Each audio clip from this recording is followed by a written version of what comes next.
Hello again, and welcome to What Nobody Told Me After 65.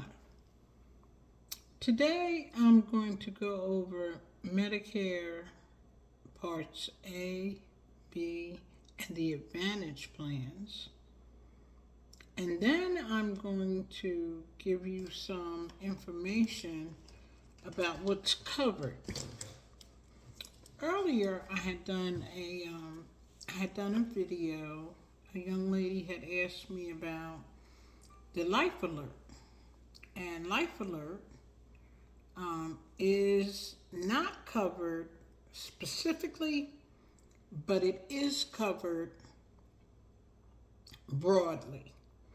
Um, Medicare changes from state to state, and Part A is the federal portion. You must have it. You have to have it. One of the things that concern me is that how difficult it is to discern between parts B, C, and D. It is too confusing. We're already seniors. We already have health issues. We're already suffering from some memory loss. Why is this so complicated? I also want to thank you for those of you who have been weighing in on seniors and housing. That's a big topic. I am going to go into that in more depth later on. Also, it's the end of Black History Month, the shortest month in the year.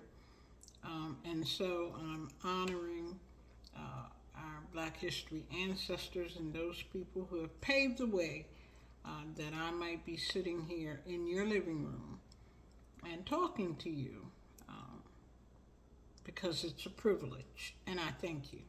Please remember, subscribe, hit the notification bell, like, and share. So let's get started.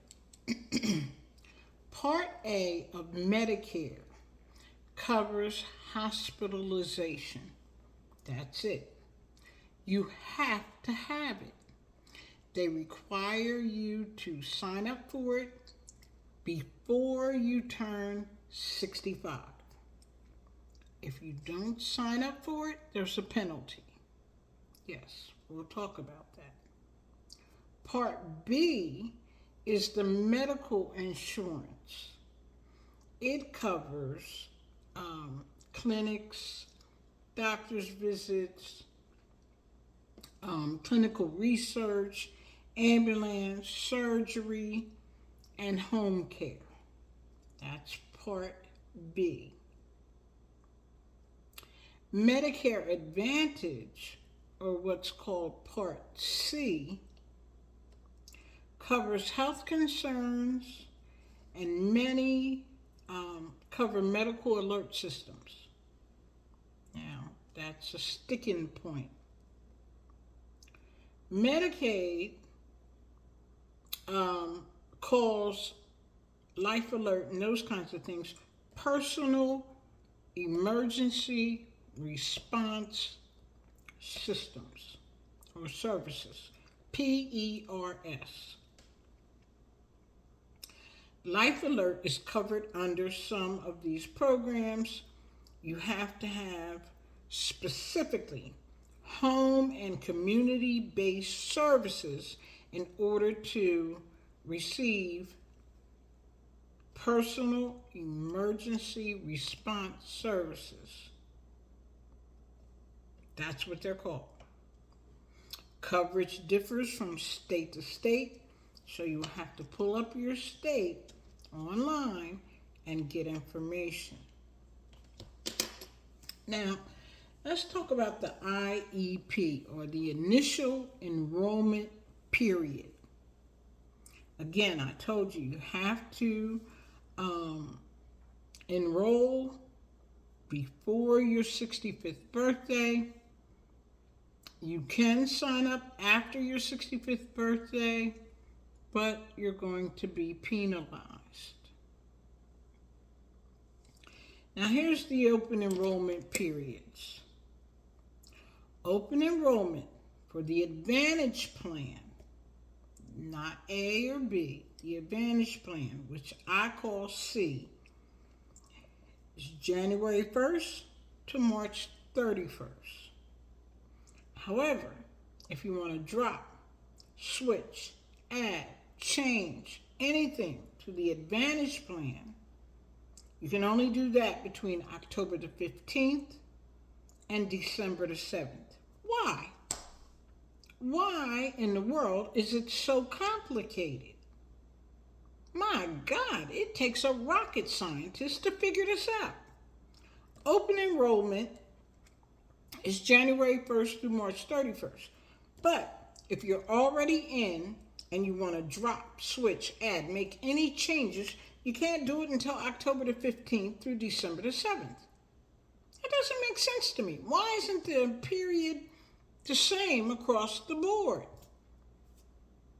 It's designed so that you are penalized if you don't do it during these periods.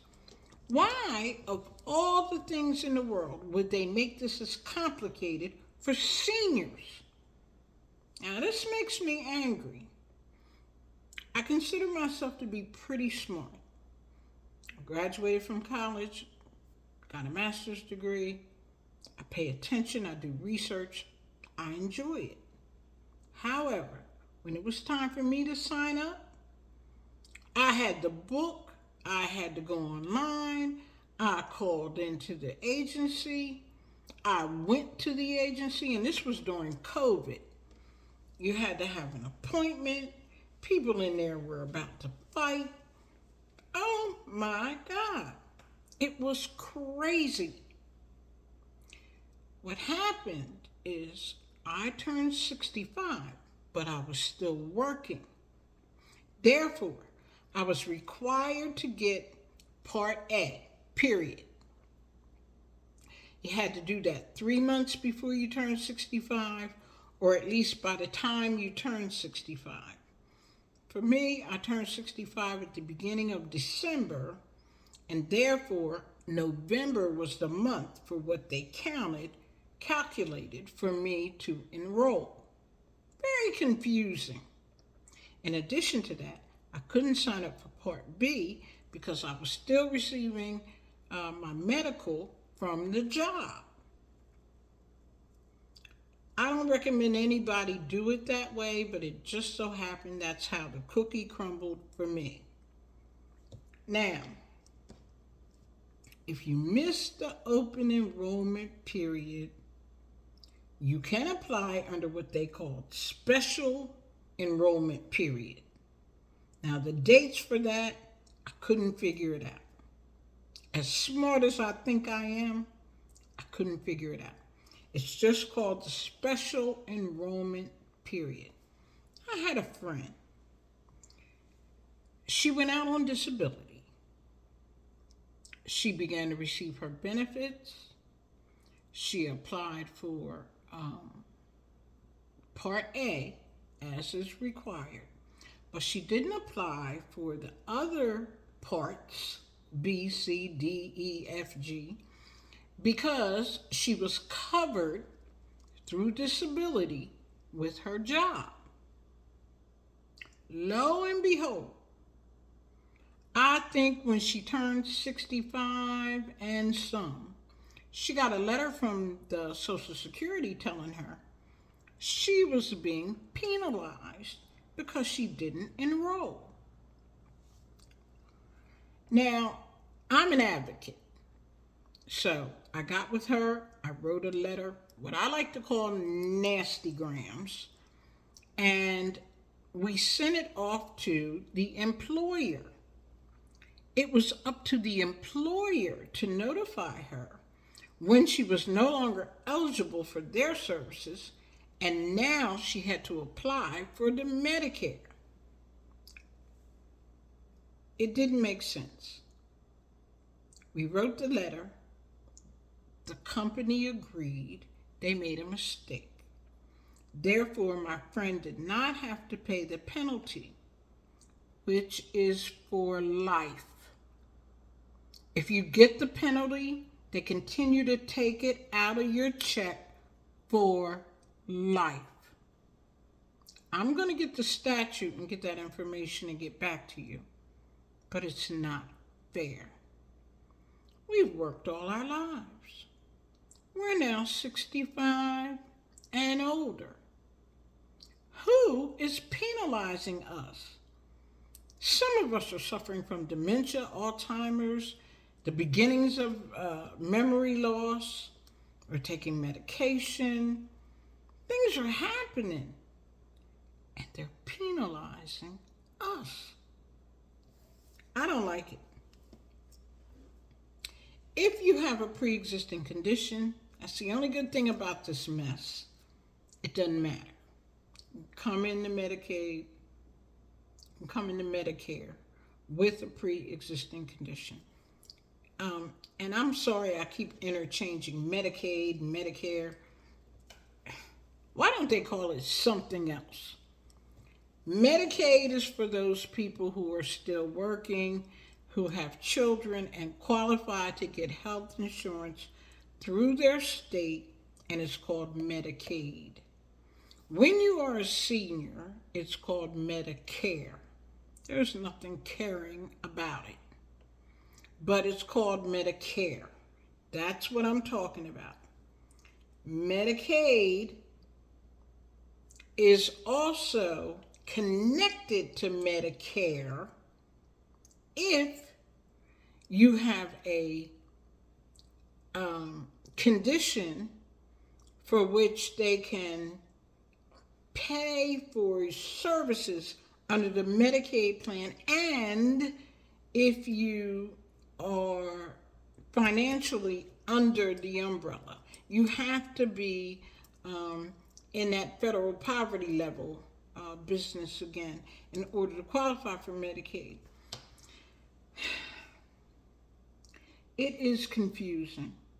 I'm probably not going to get all of this information to you. We're going to do this again and again and again until it makes sense. Because right now it's confusing.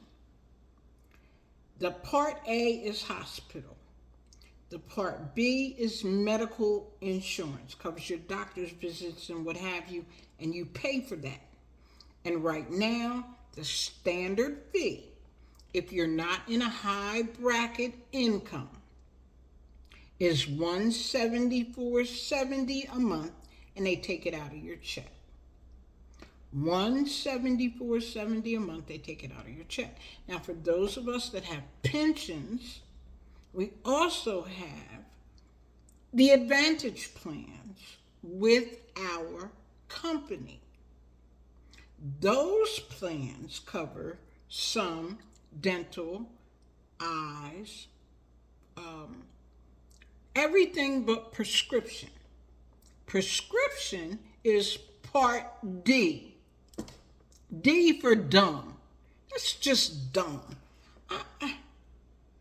I'm going to get a grip on this.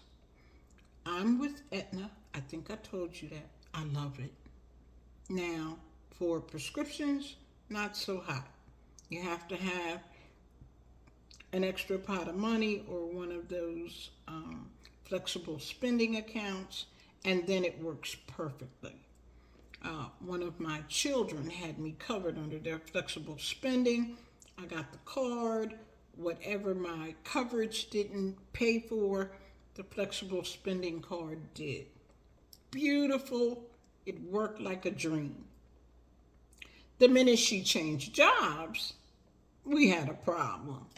So right now, I am paying out of pocket for my prescription medication. In some cases, it's minimal, but now they've come up with a new scheme. They want you to get 90 days supply at a time. So that means if your 1 month prescription is $10, 90 days is going to cost you $30. Do we have it? Probably not. Is it a convenience? Yes, it is, because I don't have to keep coming back. But you have to pay it up front. It's just ridiculous, the amount of money that we have to come out of pocket for, along with housing, food, transportation, entertainment, because I'm not going to sit up in here all day, every day, and do nothing. And it takes money to go to the movies, to go to the theater, to go out to eat, to go to different events. I am in what's considered a resort town, and there's always something to do. But it costs money. And the money I put away was for living expenses, rent, car note, car insurance, that kind of thing. There wasn't anything extra. I go to a lot of free events, which they are in abundance. But you can make yourself tired and just worn out, ripping and running from here to there. And we'll talk more about that. But for right now, this enrollment plan for Medicare is making me nuts. So, if you sign up the month before you turn 65, then your coverage starts when you are 65. If you sign up when your 65th birth month, as in November, then your coverage will start in December. If you sign up a month after you turn 65, your coverage will start 2 months after you've signed up. If you sign up 2 or 3 months after you turn 65, then your coverage will start 3 months after you have signed up. Again, I'm going to find out what the penalty is, because I was just floored when my friend told me that she was being penalized and that it was going to happen over and over again. She's going to have to pay it for the rest of her life. Now, when you enroll in a Medicare Advantage plan, that's C, you have an opportunity to get in there between January 1st and March 31st. You can also join a new plan, switch plans, or make any changes from October the 15th to December the 7th. That is the very first thing that we as seniors need to get together and say enough is enough. If the open enrollment period is from January 1st to March 31st and you can sign up, why not make it that you can make changes, you can add, drop, whatever, during that same period? Why do you have to wait until October the 15th? That's just another date for you to remember and perhaps forget and then get penalized. It's all by design, and I don't like it.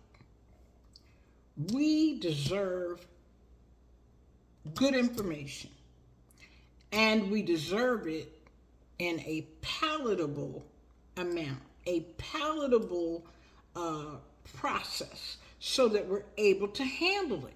There is no reason for you to keep giving me all these different scenarios and then waiting until I miss it and then penalize me by taking money that I don't have. So, Medicare eligibility. You have to be 65 years old or older to enroll in the Medicare plan. You can receive Part A without a premium, meaning you don't pay anything, if you are receiving or if you're eligible to receive benefits from Social Security. So they go hand in hand. If you can get Social Security, if you're eligible, you can get Part A and you don't have to pay for it. Part B, on the other hand, you do have to pay for that. And again, I told you the Part B right now For those who are not making a fortune, the average individual is paying $174.70 a month, and that comes directly out of your Social Security check. Now, think about the people that all they get is Social Security. They don't have a pension. My God, that's eating into your income. $174.70 may not seem like a lot, but if you're only getting $1,000 a month, that's a lot. They keep talking about original Medicare and the Medicare Advantage plan. Don't get it confused. Medicare is Medicare, and the Advantage plan is the Part B, period. They tried to say that the original Medicare refers to Medicare Part A and Part B. Part A covers hospitalization. Part B is the medical insurance component of Medicare, which covers doctor's visits, outpatient care, preventive services, etc. The federal government administers both Part A and Part B. Now, these Advantage plans are the ones where you're getting all them phone calls, people are dying to get you to change. You have to speak to a licensed insurance agent, because remember, this is insurance. And in this country, you can't change your insurance. It looks like somebody might be coercing you. Well, my God, we're 65 years old and we're vulnerable. So you call me, I'm on the verges, I'm on the verges of Alzheimer's, or maybe I'm suffering from dementia. We don't know. But you call me on the phone, I pick up the phone, you tell me, do I have your permission? Sure, take a look at it. You look at it and say, well, you would benefit from having this brand new service that we're offering from Healthcare America. Do you want to change? We can give you this and we can give you that. You'll get a card. You'll be able to go grocery shopping. You can use it for gas. You can, all these things that they're trying to entice you with. And you don't know A from B. Shoogie woogie from Shinola. You know what I mean. And now you've changed. You're going to get new cards in the mail. You got to figure out who your doctors are. What is in network? What isn't in network? Come on, people. Stop doing this to seniors. We deserve better. And I'm a little angry about it because, again, when I signed up through my job. I chose the best plan that I thought would work for me. And only to keep getting these phone calls that it makes me so mad. Can we talk to you? Can we look at it? Give me your numbers off of your red, white, and blue card. Come on. The red, white, and blue card is obsolete because it's incorporated into your Part B. So when you get your card from your insurance, your healthcare insurance carrier, be it Aetna, Healthcare USA, whatever it is, that card incorporates everything from the red, white, and blue card. So now all they want is your membership number and what have you. I don't even know why they're still giving the red, white, and blue card. It's just to confuse you. We don't really need it. I haven't pulled out my red, white, and blue card since I got it. Years ago, they used to make it metal and laminated and all these fancy things. It was the truth. You know, it was the gospel. Everybody needed the red, white, and blue card. Not anymore. You need it only to get those numbers, and then if you have a Part B, they incorporate it onto there, And you don't even have to pull out the red, white, and blue card anymore. Nobody told me that. I'm carrying around this red, white, and blue card. I don't even carry it anymore. It's not necessary. You gotta have it, but it's not necessary. And as a senior citizen, I shouldn't have to deal with all this. This should be a lot less complicated. I got married quicker than this. I signed up for COVID and got the shots quicker than this. I've done a lot of things a lot quicker than what it takes to understand Medicare. It's ridiculous. And it needs to be streamlined, and it needs to be made simpler, and you need to have some bullet points so you know what's what and call it a day. Again, I'm probably not going to get this all in this one video. I know it. Actually, this is my second video. But because I had so many questions and people were asking about it, I decided to go back and look at it again, and I'm even more confused. The most I can tell you is Part A is for hospital. Part B is for medical instances where you go to the doctor and what have you. Part C, which I'm calling C, are the Advantage plans, and D is prescription only. A, B, C, D. I'm hoping this information has been helpful. I'm more than upset because it shouldn't be this complicated. And again, even with my degree and degrees, plural, I had to read it and reread it and read it again. And still, I almost made a mistake. Recognizing that if you do have a pre-existing condition, you must remember your life insurance. If you have it and you worked all your life and you have life insurance with your company, and then you decide that you're going to retire, you must keep it, because you will not qualify to get in another life insurance program because you have a pre-existing condition. I almost blew it. And I thank God just the presence of, I was asleep, and the presence of something is not right. I woke up, and the next day I was able to make that change before my pension department had even got it started. I was on the phone with them at 9 o'clock the next morning. Some of the tricky little things that you have to be aware of. Pre-existing conditions don't matter for Part A and Part B, but when you're doing life insurance, it does matter because you cannot get it again if you have contracted a serious illness, as we do as we get older, and then you want to retire, and I forgot all about it. Yes, I'm paying through the nose because now I'm older. It's just the way the cookie crumbles. It's not fair.